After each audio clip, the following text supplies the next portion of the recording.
Каваль, аўтаслесар, рыхтоўшчык, вадзіцель, а яшчэ токар, зваршчык, электрык і абівальшчык.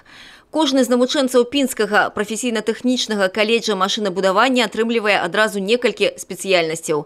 Штогод з гэтых сцен выходзяць каля 300 спецыялістаў 13 кваліфікацый. Количественный состав учащихся в настоящее время 690 человек. Начинали мы учебный год 727 человек. Одна группа уже выпущена была в декабре месяце. На выпуске еще две группы со сроком обучения года 3 месяца и 2 года 6 месяцев. Паклапаціцца аб тым, каб кожны з навучэнцаў атрымаў высокі ўзровень кваліфікацыі, задача выкладчыкаў. Па кожнай са спецыяльнасцей тут рэгулярна праводзяць конкурсы прафмайстэрства. На гэты раз выбіраюць лепшага будучага электраманцёра.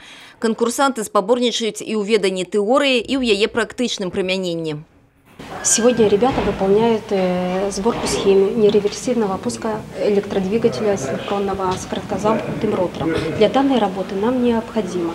Вот у нас есть автоматический выключатель, клеммная колодка, магнитный пускатель, тепловое реле и, конечно же, электродвигатель. Готовились к конкурсу мы, конечно же, на специальных занятиях, которые проводились после наших всех пар. Готовили мы, конечно, с мастером, со своими учащимися, с товарищами. Все поддерживали, помогали друг другу. Готовился, причем очень серьезно. После занятий все время приходили на дополнительные занятия. Готовились как устную, так и практическую. Все полностью. Крытэрыяў ацэнкі шмат: і якасць, і хуткасць, і выкананне правілаў бяспекі, і нават арганізацыя працоўнага месца і эстэтычнасць сабранай схемы. Па выніках конкурсу лепшыя вынікі паказаў Уладзіслаў Кулак, другое і трэцяе месца у Руслана Супрунчыка і Дмітрыя Штыцько.